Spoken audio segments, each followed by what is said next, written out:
Hello students, welcome to our next chapter जो कि हमारा रहेगा थार डेजर्ट के ऊपर। क्योंकि लास्ट जो हमने टॉपिक कंप्लीट किया था, इससे पहले हमने जितने भी टाइप की क्लासिफिकेशन है वो कंप्लीट कर लिए और कुछ हमने बेसिक इन्फॉर्मेशन किसके बारे में देखी थी, डेजर्ट और उसके एविडेंस के बारे में हमने सारी चीज़ें कवर कर ली है। तो लास्ट जो हमारा लेक्चर था उसके अंदर हमने क्या जो मेन पॉइंट कवर किया है उसके अंदर हमने डिमार्केशन किया है कि जो प्लेन है 51% है और आपका नेक्स्ट है 31% प्लेटू रीजन है, 11% आपका आता है लो लैंड एंड 6% आता है आपका माउंटेनियस रेंज और ओनली 1% है आपका हाई माउंटेनियस, जिसके अंदर मैंने आपको एग्जांपल भी बताया था जो गुरु शिखर है माउंट आबू, उसमें एक one of the best example है, राइट।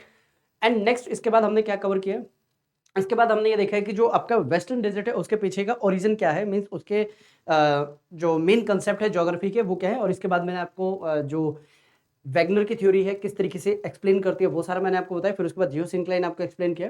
रेस्ट ऑफ जितनी भी चीज़ें हमने अभी बताई हैं ये सारी आपको वीडियो लेक्चर्स के अंदर मिल जाएंगे जो इससे पहले कवर हुए हैं, राइट। अगर मैं यहाँ पे ओरिजिन की बात करूँ, जो ओरिजिन है आपका प्रिसाइजली जब भी हम राजस्थान में डेजर्ट की बात करते हैं कौन सी डायरेक्शन में है, वो है वेस्टर्न साइड में। और वेस्टर्न साइड में जो डेजर्ट है उसके लिए नाम दिया गया है थार डेजर्ट, राइट। और जो थार डेजर्ट है कौन से टाइम पीरियड में ओरिजिनेट हुआ है इसके लिए आपको पता होना चाहिए। जियोलॉजिकल टाइम स्केल नाम की हम यहाँ पे स्टडी करते हैं, जिसके अंदर हम कहाँ से स्टार्ट करते हैं, ईयन से स्टार्ट करते हैं। ईयन के बाद आता है आपका एरा, एरा के बाद आता है आपका पीरियड, और पीरियड के बाद आता है आपका एपॉक, और एपॉक के बाद आपका लास्ट में आता है एज, राइट। तो इसके अंदर मैंने आपको कंप्लीट एक सीक्वेंस भी प्रोवाइड किया था जिसमें आपका सबसे पहला था प्री कैम्ब्रियन, किस तरीके से इसको याद कर रहा है ये भी बताया आपको। जैसे एक आता है आपका Paleozoic, paleo means old, zoic means ये हो गया आपका पेलियोजोइक, जोइक का मीन्स क्या होता है आपका लाइफ। इस तरीके से जो न्यू लाइफ है उसके लिए हमने वर्ड यूज किया था सीनोजोइक, और जो मिडल में है उसके लिए हमने क्या वर्ड किया, बताइए बताइए, मिडल के लिए हम क्या वर्ड यूज करते हैं, मीसो, और लाइफ के लिए जोइक। तो इस तरीके से मैंने आपको एक क्लासिफिकेशन प्रोवाइड की थी। एंड जो यहाँ पे हम कौन से पीरियड की बात करें, टर्शरी पीरियड की बात करें, यहाँ पे आपको लिखा हुआ मिल रहा है जो ये टर्शरी पीरियड है किसके अंदर आता है आपका, ये आपका हो गया टर्शरी पीरियड और ये हो गया आपका क्वाटनरी पीरियड, राइट। तो इनमें हम जो राजस्थान की फॉर्मेशन है उसकी स्टडी करते हैं, राइट। इसकी स्टडी के बाद हमने नेक्स्ट क्या देखा था कि ऐसा जो बताया जाता है कि राजस्थान पहले समुद्र के नीचे था। तो सवाल ये आता है कि हमें पता कैसे चला कि once upon a time the entire landmass of Rajasthan is below the sea. तो इसके लिए हमें कुछ एविडेंस चाहिए। तो सबसे पहला एविडेंस क्या है, अगर आपको मछली के फॉसिल्स यानी जो फिश है उसके फॉसिल्स कहाँ पे मिल रहे हैं, लैंड मास पे मिल रहे हैं, इट मींस वो लैंड मास कभी कहाँ थी, समुद्र के नीचे थे। कौन से हमें मिले, जैसे जो वेल फिश है उसके हमें मिले, और रिसेंट लास्ट ईयर भी एक फाइंड आउट हुई थी जो जैसलमेर के अंदर फाइंड आउट हुआ है, जो वेल्स के फॉसिल्स है और जो वेल के दांत है वो हमें मिले हैं, राइट। तो ये कुछ हमारे क्या है एविडेंस बोल सकते हो, या जो ऐसी चीजें हैं जो डायरेक्ट करती हैं कि जो आपका राजस्थान का जो एरिया है वो कहाँ था, वाटर के नीचे था। नेक्स्ट और कौन से मिल जाएंगे, जैसे डिडवाना हो गया, पंचपदरा हो गया, ये कुछ ऐसी लेक है जहाँ पे आपको क्या मिलते हैं, सॉल्टी वाटर मिलते हैं। नेक्स्ट यहाँ पे जो आपको फॉसिल्स मिलते हैं जैसे कि आपका पेट्रोलियम हो गया, कॉल हो गया, और ये तभी मिलते हैं जब आपका जो लार्ज स्केल ऑफ वेजिटेशन कहाँ जाती है, बिलो द सी जाती है, राइट। तो ये सारे जो एविडेंस है किसको शो करते हैं कि ये किसका पार्ट था, यानी ये जो पूरा लैंड मास से पहले कहाँ था, समुद्र के नीचे था।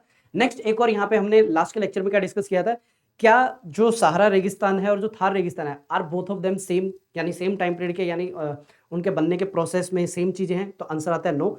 सबसे क्लासिकल यहाँ पे आपको मिलेगा जो माइकोसिस्ट टाइप की रॉक है। अब सवाल ये आता है व्हाट इज माइकोसिस्ट, माइकोसिस्ट वो होते हैं जिसके अंदर मैग्नीशियम, पोटेशियम, कैल्शियम ये मिनरल्स मिलते हैं, उनको हम बोलते हैं माइकोसिस्ट। अगर हम यहाँ पे बात करें किसकी, सहारा की और जो थार रेगिस्तान है, दोनों के अंदर जो रॉक्स मिलते हैं बिल्कुल डिफरेंट है। और सेकंड यहाँ पे हमने क्या देखा था कि जैसलमेर के अकाल विलेज के अंदर यहाँ पे एक फॉसिल पार्क भी बनाया गया है जिसमें हम बहुत डिटेल में इन सारी चीज़ों की स्टडी करते हैं, और जो भी एविडेंस मिलता है उन एविडेंस के बिहाफ पे हमें क्लियर कट ये पता चल रहा है कि सहारा और जो थार है दोनों एक दूसरे से डिफरेंट है, राइट। ये मैंने आपको सेल्फ रीड के लिए प्रोवाइड किया था, राइट। तो एक बार ये देख लीजिए आप सेल्फ रीड। यहाँ पे एक चीज जो थार डेजर्ट है इसके साथ हम करंट अफेयर ऐड करते हैं। वो करंट अफेयर क्या है, इसके अंदर आपको पढ़ने को मिलेगा डेजर्टिफिकेशन। कौन सा आपको वर्ड पढ़ने को मिलेगा, डेजर्टिफिकेशन। इसके अंदर आपके 3 करंट अफेयर हैं, वो मैं आपको अभी बता देता हूँ।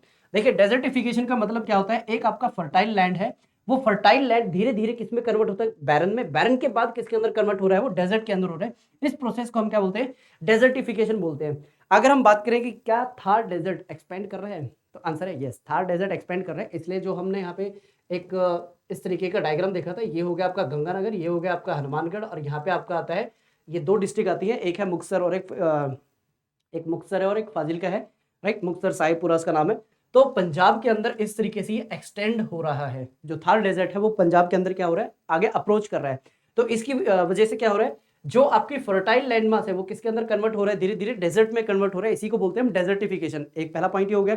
दूसरा, डेजर्टिफिकेशन के अंदर सबसे बड़ा एक जो स्ट्रक्चर है इस तरीके से हम ड्रॉ करते हैं, जिसको हम क्या नाम देते हैं, अरावली। लेकिन ड्यू टू इलीगल माइनिंग हुआ क्या है, अरावली के अंदर इस तरीके से पैचेस डेवलप हो गए हैं।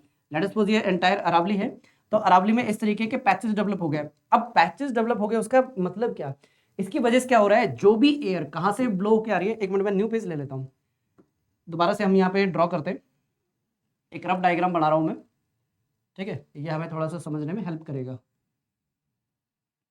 ये मैंने राजस्थान का एकदम रफ डायग्राम बनाया, ऑल्दो कुछ इधर उधर हो गया, लेकिन हमारा मेन जो टास्क है उसको देखते हैं। ये है आपकी अरावली रेंज। अरावली रेंज ने क्या किया है, एंटायर राजस्थान को दो पार्ट में डिवाइड कर दिया। ये हो गया आपका डेजर्टिक और ये हो गया आपका प्लेन और प्लेट्यू वाला रीजन। अब हुआ क्या है, ड्यू टू इलीगल माइनिंग, ये जो पर्टिकुलर एरिया है, एक मिनट मुझे ना इसकी विड्थ कम करने दो।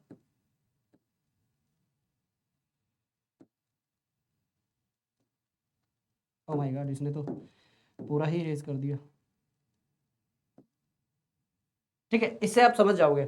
अब हुआ क्या है, जो अरावली रेंज है उसके अंदर पैचेस हो गए, यानी यहां से अगर कोई भी विंड ब्लो करेगी, ऑरेंज कलर से ये यहां से जो हाई स्पीड से विंड ब्लो कर रही है, वो पहले क्या होती थी, अरावली से टकरा के रुक जाती थी, और जिसकी वजह से जो भी सैंड पार्टिकल होते थे डेजर्ट के, वो यहीं पे ही सेटल डाउन हुए थे। अब ये पैचेस होने की वजह से ये सारी विंड कहाँ थी, आगे फॉरवर्ड मूव कर रही है, और हरियाणा तक आके ये जो डेजर्ट के जो छोटे छोटे पार्टिकल्स हैं, ये कहाँ पे डिपॉजिट हो रहे हैं, हरियाणा में जाके डिपॉजिट हो रहे हैं। इस चीज से बचने के लिए अब हरियाणा गवर्नमेंट ने क्या किया, इस चीज से बचने के लिए हरियाणा गवर्नमेंट ने बोला है कि हम एक कंप्लीट पैच डेवलप करेंगे, जो कि रहेगा नियरली 5 किलोमीटर विड्थ रहेगी, और वो सारे क्या होंगे, ग्रीनरी रहेगी। यानी हम पेड़ लगाने वाले हैं, कहाँ पे, कहाँ से कहाँ तक, जो जो एरिया टच करता है हरियाणा का, किसको, राजस्थान को टच करता है, इस पूरे पैच को हम किससे कवर करने वाले हैं, इस तरीके से ट्रीज लगाने वाले हैं। क्योंकि ट्री बेसिकली क्या करते हैं, विंड की स्पीड को कम करते हैं, और विंड के अंदर कोई भी अगर डस्ट पार्टिकल है वो उनको कैप्चर करके नीचे सेटल डाउन करने में हेल्प करते हैं। इससे क्या होता है, जो आगे एयर जाएगी वो क्लीन एयर जाती है कंपैरेटिवली, अगर यहाँ पे ट्रीज नहीं होते, ठीक है, उसके कंपैरेटिवली क्लीन एयर आगे फॉरवर्ड जाती है। तो ये आपका क्या था, 2-3 करंट अफेयर थे जो कि थार डेजर्ट से रिलेटेड है, और यूपीएससी में ये क्वेश्चन पूछे जाने के बहुत से क्या बोल सकते हो, प्रोबेबिलिटी ज्यादा है। किस लिए ज्यादा है, क्योंकि ये आपके रिसेंट अपडेट है, रिसेंट डेवलपमेंट है, राइट। आगे चलते हैं, करंट अफेयर को कवर करने के बाद नेक्स्ट आता है जो थार डेजर्ट है उसके एक्सटेंशन की बात करते हैं। देखिए, थार डेजर्ट नो डाउट सबसे बड़ा है, लेकिन अगर मैं यहाँ पे बात करूँ राजस्थान के अंदर कितना परसेंट है थार डेजर्ट, वो आता है सिर्फ 61.1% ही आता है। यानी कि जो थार डेजर्ट है एंटायर इंडिया में नहीं है, पाकिस्तान के अंदर भी आता है, राइट। उसके बाद अगर मैं किसकी बात करूं, लेंथ की, कितनी लेंथ है, 640 किलोमीटर है। ये बेसिक चीजें हम ऑलरेडी लास्ट के लेक्चर के अंदर कर चुके हैं। आज जो हमारा बेसिक मेन और एजेंडा है उसके ऊपर एक बार हम क्या फोकस कर लेते हैं, जो बेसिक चीजें हमें क्या पता होनी चाहिए कि थार डेजर्ट साइज के अकॉर्डिंगली वर्ल्ड में कितने नंबर पे आता है, साइज के अकॉर्डिंग आता है वर्ल्ड में 17 नंबर पे। लेकिन अगर मैं बात करूं सबसे ज्यादा पॉपुलेशन पूरे वर्ल्ड के जितने भी डेजर्ट है उसमें कहाँ रहती है, वो है थार डेजर्ट के अंदर ही रहती है। इसलिए इसको बोला जाता है पॉपुलेशन रिच एरिया बोला जाता है, या रिच डेजर्ट बोला जाता है। अब सवाल ये आता है, जो आपकी थार डेजर्ट है इसके अंदर राजस्थान के कौन से डिस्ट्रिक्ट आते हैं, टोटल 12 डिस्ट्रिक्ट है जो कि इसके अंदर आती है। सबसे पहले अगर हम ऊपर से स्टार्ट करें, ये हो गया आपकी गंगानगर, उसके बाद आता है आपका हनुमानगढ़, दौसा, झुंझुनू, सीकर, ये सारी आपके आती है। जैसे यहाँ पे मेंशन है गंगानगर, हनुमानगढ़, दौसा, झुंझुनू, सीकर, नागौर, जोधपुर, पाली, जालौर, बाड़मेर, जैसलमेर और बीकानेर, ये कुछ आपकी लोकेशन है जो कि थार, जो आपका थार रेगिस्तान है उसके टच में है, राइट। अब सवाल ये आता है कि ये जो बॉर्डर है आपका, ये मैंने आपको ऑलरेडी बता दिया है, पंजाब और हरियाणा के अंदर धीरे धीरे क्या हो रहा है, इसका एक्सपेंशन हो रहा है नदर्न बॉर्डर के साथ, और सदर्न साइड में ये गुजरात के अंदर भी थोड़ा थोड़ा क्या हो रहा है, एक्सपेंड हो रहा है। और सबसे इंपॉर्टेंट बात क्या है, हम कहाँ से डिमार्केट करते हैं कि थार डेजर्ट यहाँ पे खत्म हो चुका है, हमने एक लाइन डिमार्केट की है जिसको बोलते हैं 50 सेंटीमीटर की लाइन। जैसे मैंने आपको जब हमने क्लासिफिकेशन किया था उस टाइम मैंने बताया था कि 0 सेंटीमीटर, 25 सेंटीमीटर और 50 सेंटीमीटर की हमने लाइनें डिक्लेयर की थी। मैं एक बार मैप के अंदर बना के दिखाता हूँ। जैसे ये हमने इस तरीके से लाइन डिमार्केट की थी, ये हो गया आपका 0 सेंटीमीटर और ये हो गया 25 सेंटीमीटर, और जो अरावली है जहां से स्टार्ट हो रहा है वहां पे हमने क्या लिया है, 50 सेंटीमीटर लिया है। तो ये क्या डिमार्केट करता है, ये हो गया आपका एरिड और ये हो गया आपका सेमी एरिड। यहां से हमने ये जो एरिया से कैलकुलेट किया है कि किस किस जगह पे आपको थार डेजर्ट मिलेगा, राइट। नेक्स्ट अगर हम देखते हैं क्या क्या फीचर्स है थार डेजर्ट के, ये मैं आपको ऑलरेडी बता चुका हूँ, 17 नंबर पे आती है। और अगर मैं यहाँ पे बात करूँ पॉपुलेशन के हिसाब से, सबसे ज्यादा पॉपुलेशन एंटायर वर्ल्ड में जितने भी रेगिस्तान है वो कहाँ मिलते हैं, थार रेगिस्तान में मिलते हैं। सबसे इंपॉर्टेंट जो कंसेप्ट है वो है आपका रेडॉन गैस का। रेडॉन गैस बेसिकली क्या करती है, मॉइस्चर को एब्जॉर्ब करती है, जिसकी वजह से ये जो एरिया है किसके अंदर कन्वर्ट हो जाता है, आपका लो प्रेशर एरिया में। अब सवाल ये आता है लो प्रेशर एरिया का फायदा क्या है। अगर इंडिया में नदन साइड में लो प्रेशर एरिया डेवलप नहीं होगा तो किसी भी हाल में इंडिया के अंदर मानसून नहीं आएगा। क्यों नहीं आएगा, थोड़ा सा मानसून होता क्या है एक बार उसको समझ लेते हैं, ठीक है। मानसून किस तरीके से एंटर करता है, प्रिसाइजली होता क्या है, मानसून थोड़ा सा ना कॉम्प्लेक्स है। मैं 1 से 2 मिनट में जो बेसिक बेसिक आइडियाज है राजस्थान के पर्सपेक्टिव से समझाने की कोशिश करता हूँ। बेसिकली क्या होता है, जैसे ही जो सन रेज है वर्टिकल फॉल होती है या फिर जो टेम्परेचर राइज होता है उसकी वजह से क्या होता है, पर्टिकुलर जो राजस्थान एरिया है यहाँ पे सबसे ज्यादा लो प्रेशर क्रिएट होता है। क्या होता है यहाँ पे सबसे ज्यादा लो प्रेशर क्रिएट होता है। क्या नदन साइड में ओनली राजस्थान पे लो प्रेशर क्रिएट होता है, आंसर है नो, क्योंकि यहाँ पे लो प्रेशर एक और एरिया है जिसको बोलते हैं हम तिब्बत, यहाँ पे भी क्या होता है आपका लो प्रेशर एरिया क्रिएट होता है। एंड रेस्ट ऑफ आपका जो एंटायर नदन पार्ट है यहाँ पे भी लो प्रेशर क्रिएट होता है। लेकिन कंपैरेटिवली अदर लोकेशन सबसे ज्यादा जो लो प्रेशर है कहां पे क्रिएट होता है, राजस्थान में। अब इसका क्या फायदा, इसका फायदा ये होता है कि जो सोमालिया से यानी कि जो मेडागास्कर से जो विंड्स आती है किसकी तरफ, इंडिया की तरफ। एक्चुअल प्रोसेस क्या है कभी हम मानसून अगर पढ़ेंगे तो उसमें मैं समझाऊंगा, सिर्फ यहां तक हम देख लेते हैं। ये मेडागास्कर से आ रही है, ठीक है, और इनकी हाइट 800 मीटर है, बस फॉर अ टाइमिंग इतना पता होना चाहिए। अब इसके बाद क्या होती है, ये इंडिया की तरफ अट्रैक्ट क्यों हुई, रीजन ये है यहाँ पे जो लो प्रेशर है उसकी वजह से अट्रैक्ट हुई है। क्योंकि एक ज्योग्राफी के अंदर बिल्कुल बेसिक होता है, हमेशा विंड कहां से कहां ब्लो करती है, हाई प्रेशर से लो प्रेशर की तरफ विंड ब्लो करती है, राइट। और ये जो हवा है किसके ऊपर से आ रही है, समुद्र के ऊपर से आ रही है। It means these airs are having a moisture also. और जैसे ये किसके कोरला के जो केरला है उसके कोस्ट पे टच करती है तो इसको बोलते हैं बर्स्ट ऑफ मॉनसून। इसको हम क्या बोलते हैं, बर्स्ट ऑफ मॉनसून। जैसे ही केरला के कोस्ट पे यहाँ पे ये मॉनसून टकराता है, ये 2 ब्रांचेस के अंदर बाइफर्केट हो जाता है। इन ब्रांचेस को बोला जाता है the Bay of Bengal branch और इसको बोलते हैं अरेबियन ब्रांच। अब ये जो अरेबियन ब्रांच है इसके साथ क्या होता है ये थोड़ा समझने वाला है, क्योंकि राजस्थान को यही इंपैक्ट ज्यादा करती है। ये हो गया आपका वेस्टर्न घाट, ये हो गया आपका विंध्या, और नीचे हो गया आपका सतपुड़ा, ये हो गया अमरकंटका और ये हो गया अरावली। अब होता क्या है, इस पूरे स्ट्रक्चर को, ये हो गया आपका वेस्टर्न घाट, ये हो गया आपका विंध्या, ये हो गया सतपुड़ा, ये हो गया अमरकंटका और इसको बोलते हैं अरावली। इस पूरे स्ट्रक्चर को बोला जाता है द ग्रेट वाटर डिवाइड। क्या बोलते हैं इसको, द ग्रेट वाटर डिवाइड। अब इसका मतलब क्या हुआ, इसका मतलब ये हुआ ये जितनी भी स्ट्रक्चर है मॉनसून की जो ये विंड है जिसको हम अरेबियन ब्रांच बोल रहे हैं, ये अरेबियन ब्रांच यहां से क्रॉस इस तरीके से नहीं हो पाती है। तो कैसे क्रॉस होती है ये बेसिकली टकराएगी किससे, ये जो यहाँ पे वेस्टर्न घाट है इससे टकराएगी। एंड यहां से टकराते टकराते टकराते ये सीधी कहां जाएगी, ये अमरकंटका से जाके कोलाइड करेगी। और अमरकंटका पे होती है हैवी रेनफॉल और इसकी वजह से यहाँ पे आपकी क्या होती है, इस तरीके के एक पैटर्न डेवलप होता है जिसको हम क्या बोलते हैं, यहाँ से जो आपकी डिफरेंट रिवर्स ओरिजिनेट होती है। जैसे महानदी यहाँ से होगी, तुंगभद्रा यहाँ से होगी, तो यहाँ से आपकी मल्टीपल रिवर्स ओरिजिनेट होती है, नर्मदा ताप्ती भी होती है। लेकिन यहाँ पे एक छोटा सा आपके लिए क्वेश्चन है कि जो नर्मदा है नो डाउट अमरकंटका से स्टार्ट होती है, लेकिन क्वेश्चन तो क्या, चलो मैं एक्सप्लेन करता हूँ। ताप्ती अमरकंटका से स्टार्ट नहीं होती, वो इससे थोड़े से आगे से एरिया से स्टार्ट होती है। ये बहुत ही बेसिक क्वेश्चन है, पता होना चाहिए। और इसके बाद क्या होता है, जब यहाँ पे कंप्लीट हाई प्रेशर डेवलप हो जाता है तो अगेन ये विंड्स इस तरफ अट्रैक्ट होना स्टार्ट होती है, ठीक है। और जो अरावली है इसके पैरेलली मूव करते हुए ये कहां से जाकर कोलाइड होती है, ये कोलाइड होती है हिमालय के साथ। तो ये एक बिल्कुल छोटा सा है, एंटायर मानसून नहीं है ये, बिल्कुल एक मैंने चंक समझा है ताकि राजस्थान का रोल समझ में आ जाए। अब सवाल ये आता है कि यहाँ से ये वापस क्यों आई है, ये इसलिए वापस है because of the low pressure which is created by the Thar रेगिस्तान and it is the most intense low pressure. और जिसकी वजह से ये जितनी भी आपकी अरेबियन ब्रांच है अमरकंटका के पास जाने के बाद वापिस आती है और अरावली के पैरेलल होती हुई कहां पे मूव कर जाती है, ये हिमालय की तरफ मूव कर जाते हैं। And Himalaya act as a barrier due to the barrier nature of Himalaya is as a barrier. जो एंटायर रेनफॉल है, जो भी मॉइस्चर कैरी होता है किसके थ्रू, द मॉनसून एयर। और ये कौन सी ब्रांच है, अरेबियन ब्रांच।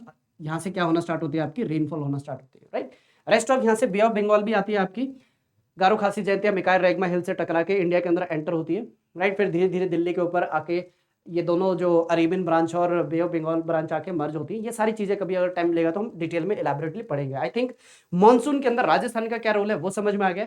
तो इससे आपको ये वाली जो चीजें हैं वो सारी चीजें समझ में आ जाएंगी कि जो रेडॉन गैस है उसका क्या इंपॉर्टेंस है। एंड जो हम यहाँ पे मेंशन कर रहे हैं कि लो प्रेशर एरिया डेवलप हो जाता है इंडिया के अंदर, ये सारी चीजें यहाँ पे आपको क्लियरली समझ में आ गई हैं। लेकिन अगर हम यहाँ पे देखें, जो यहाँ पे सेडिमेंट्री टाइप ऑफ रॉक मिलती है, ये कौन से टाइम पीरियड की है? ये आपकी है टर्शरी टाइम पीरियड की। टर्शरी टाइम पीरियड किसके अंदर आता है? सीनोजॉइक के अंदर आता है, राइट। ये छोटी छोटी चीजें आपको बैक लिंक बनाते हुए आने चाहिए। नेक्स्ट चलें। ओके, अब देखिए, हमने एक टॉपिक पढ़ा था, उसको बोलते हैं जीरोफाइटिक। ये मेंशन है यहाँ पे जीरोफाइटिक। तो सवाल ये आता है, व्हाट इज जीरोफाइटिक? जीरोफाइटिक में ये होता है जिसको पानी की बहुत कम जरूरत होती है। जैसे अगर मैं बात करूं कौन से, मनी प्लांट हो गया। मनी प्लांट को पानी की ज़्यादा रिक्वायरमेंट होती है, ऑल्दो उसको क्या बोलते हैं कि हम घर में रख सकते हैं क्योंकि उसे सनलाइट की इतनी रिक्वायरमेंट होती है, लेकिन पानी की रिक्वायरमेंट ज़्यादा है। लेकिन अगर मैं वहीं पे बात करूँ किसकी, कैक्टस हो गया, आक हो गया, ये एग्जाम्पल है यहाँ पे, कैक्टस हो गया, आक हो गया, और यहाँ पे डेट पाम हो गया। ये कुछ ऐसे प्लांट है, इनको पानी की रिक्वायरमेंट बहुत कम होती है, क्योंकि यहाँ पे 3 से 4 चीजें आपको पता होनी चाहिए जीरोफाइटिक में। सबसे पहला, इनकी जो लीव्स होती है ब्रॉड नहीं होती, नैरो होंगी, ठीक है। दूसरा, जो लीव्स है किसी किसी के अंदर किसके अंदर कन्वर्ट हो जाती है? लीव्स कन्वर्ट हो जाती है थॉर्न्स के अंदर, ठीक है। तीसरा, जो इनकी स्टेम है वही किसके अंदर कन्वर्ट हो जाती है? लीफ के अंदर। यानी कि जो स्टेम है, स्टेम का बेसिकली काम क्या होता है? To act as a providing, यानी वो क्या करते हैं? जाइलम और फ्लोएम को एक ट्रांसपोर्ट चैनल प्रोवाइड करते हैं। लेकिन जो आपकी डेजर्टिक लोकेशन होती है उसमें क्लोरोफिल आ जाता है उसके अंदर, जिसकी वजह से वो फोटोसिंथेसिस के अंदर भी पार्टिसिपेट करना स्टार्ट कर देती है स्टेम। क्योंकि जो प्रिसाइजली हम यहाँ पे डिफरेंशिएशन करते हैं स्टेम और लीफ के अंदर, क्या है? स्टेम सिर्फ और सिर्फ एज ए पाथ प्रोवाइड करते हैं जाइलम और फ्लोएम के लिए, लेकिन जो लीफ है वो क्या करती है? जाइलम और फ्लोएम यानी जो वाटर है उसका यूज करके फोटोसिंथेसिस की हेल्प से फूड बनाती है, राइट। और उसके बाद वो एंटायर जो आपका प्लांट है उसके अंदर क्या होता है? ट्रांसपोर्टेशन होती है। लेकिन जो आपकी जीरोफाइटिक प्लांट्स है उसके अंदर थोड़ा सा ट्विक हो जाता है स्टेम के केस के अंदर। दूसरा, यहाँ पे जो डेजर्ट की बात करें, बहुत डेप्थ के अंदर पानी मिलता है, तो यानी कि जो यहाँ पे लेट्स सपोज अगर कोई भी ट्री है उसको कहाँ जाना पड़ेगा? बहुत ही डेप्थ में जाना पड़ेगा, in the search of water. अगर पानी के लिए बहुत ज्यादा नीचे जा रही है तो इसको हम क्या बोलते हैं? Deep root system. क्या बोलते हैं हम इसको? डीप रूट सिस्टम मिलता है किसके अंदर? जीरोफाइटिक प्लांट के अंदर। तो ये आपके 3 से 4 चीजें आपको पता होनी चाहिए जीरोफाइटिक के अंदर क्या होती है, ठीक है। तो इससे क्या होता है कि आपको जो थार डेजर्ट है उसके अंदर कौन सी वेजिटेशन मिलेंगी वो आपको थोड़ा सा आइडिया मिल जाता है। जैसे कि यहाँ पे मैंने लिखा हुआ है कौन सी मिलती है आपको? थॉर्नबुश हो गई, और आपका ये कैक्टस हो गया। कैक्टस बेसिकली आपका जो कुलधरा विलेज है जैसलमेर के अंदर, उसके अंदर इसको बहुत ही ज्यादा प्रायोरिटी बेसिस के ऊपर वेजिटेट किया जाता है। और जो मधुरा बायोलॉजिकल पार्क है उसके अंदर भी इसको क्या करते हैं? कल्टीवेट करते हैं, बीकानेर के अंदर आता है ये, राइट। तो ये सारा था आपका थार डेजर्ट से रिलेटेड जो इन्फॉर्मेशन आपको पता होनी चाहिए। हाँ, यहाँ पे एक और पॉइंट था आपका सॉइल से रिलेटेड। थार डेजर्ट के अंदर कौन सी सॉइल है? थार डेजर्ट के अंदर आपको मिलेगी सैंडी टाइप ऑफ सॉइल। और इसके बाद यहाँ पे एरिडी सोल और एंटी सोल लिखा हुआ है। अब सवाल ये आता है, ये दो वर्ड ऐसे ये दो वर्ड है, ये क्या रिप्रेजेंट करते हैं? देखिए, जब हम किसकी बात करते हैं सॉइल की, और वो भी राजस्थानी के कंटेक्स में, पहले जब हम राजस्थान की सॉइल पढ़ते थे, मींस राजस्थान में 2 टाइप के सॉइल क्लासिफिकेशन मिलते हैं, एक है आपका ओल्ड और एक है आपका न्यू। ओल्ड वाला तो इजीली आपको समझ में आ जाएगा, जो वर्ड है वो आपको समझा देंगे कि इस वर्ड का क्या मतलब है। लेकिन जो न्यू क्लासिफिकेशन है जो कि यूएस के थ्रू प्रोवाइड की गई है, इस क्लासिफिकेशन में हर वर्ड का अपना अपना मीनिंग है और उस वर्ड के अकॉर्डिंग सॉइल को क्लासिफाई किया गया। जैसे हम एंटी सोल की बात करें, एंटी सोल का मतलब ये है कि ये जो सॉइल बनी है ये किसकी वजह से बनी है? जो पेरेंट रॉक है उसके वेदरिंग की वजह से बनी है। एंड जो पेरेंट रॉक की प्रॉपर्टी थी तकरीबन तकरीबन वही प्रॉपर्टी आपको किस में मिलेगी? इसी सॉइल के अंदर मिलेगी। तो इस तरीके से क्या किया गया? डिमार्केट किया गया एंटी सोल, एरिडी सोल, इस तरीके से हमने डिफरेंट डिफरेंट क्लासिफिकेशन पढ़ेंगे। टोटल 12 क्लासिफिकेशन प्रोवाइड किए गए। ये आएगा अलग से जब हम सॉइल क्लासिफिकेशन करेंगे। बस अभी फॉर टाइमिंग इतना पता होना चाहिए कौन सी टाइप की सॉइल मिलती है थार में, वो है सैंडी, और किस टाइप की कैटेगरी है? एंटी सोल और एरिडी सोल, ठीक है। ये मैंने आपको बेसिक आइडिया दे दिया कहाँ से आया है। ये नाम आया है आपके जो यूएस के थ्रू क्लासिफिकेशन प्रोवाइड किया गया, प्रिसाइजली ये 2011 के अंदर प्रोवाइड किया गया, और इसको बोलते हैं न्यू सॉइल क्लासिफिकेशन। इससे पहले जो सॉइल क्लासिफिकेशन यूज होता था, एक बार क्रॉस चेक कर लेना, 1949 के अंदर ये प्रोवाइड किया गया था। सेम जो यूएस है उसी के थ्रू ही प्रोवाइड किया गया था। तो आई थिंक आज के लेक्चर के लिए इतना ही बहुत रहेगा, राइट। अच्छा, ये मिस हो गया।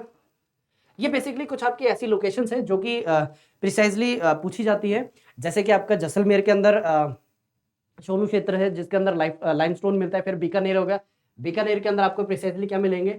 पेट्रोलियम एंड नेचुरल गैस मिलेंगे। नेक्स्ट आता है आपका जैसलमेर, जैसलमेर के अंदर आपका आता है शाहगढ़ सब बेसिन है, ठीक है। यहाँ पे क्या मिलेगा आपको? नेचुरल गैस मिलेगी। अच्छा, जब हम बात करते हैं ना, एक छोटी सी स्टोरी आती है नेचुरल गैस और पेट्रोलियम के लिए। इंडिया ने बहुत ज़्यादा एक्सप्लोरेशन की, लेकिन इंडिया को कहीं पे सक्सेस नहीं मिल पाई प्रॉपरली। नेचुरल गैस में मिल गया, पेट्रोलियम नहीं फाइंड आउट कर पा रहे थे। हुआ क्या? पाकिस्तान ने चाइना की हेल्प से फाइंड आउट कर लिया। तो इंडिया ने दिमाग लगाया, चाइना और नॉट चाइना पाकिस्तान, इंडिया और पाकिस्तान के पास सेम है थार डेजर्ट। अगर सेम लैटिट्यूड पे अगर हम भी एक्सप्लोरेशन करना चाहें तो इंडिया में भी मिल जाएगा। तो 40 किलोमीटर की स्ट्रेच के ऊपर एक्सप्लोरेशन किया गया और इंडिया के अंदर भी पेट्रोल मिल गया। ये भी स्टोरी करेंगे हम जब हम मिनरल्स एंड ऑयल्स करेंगे, एक्चुअली कौन सी जगह थी, वो सारी चीज़ें हम कवर करेंगे।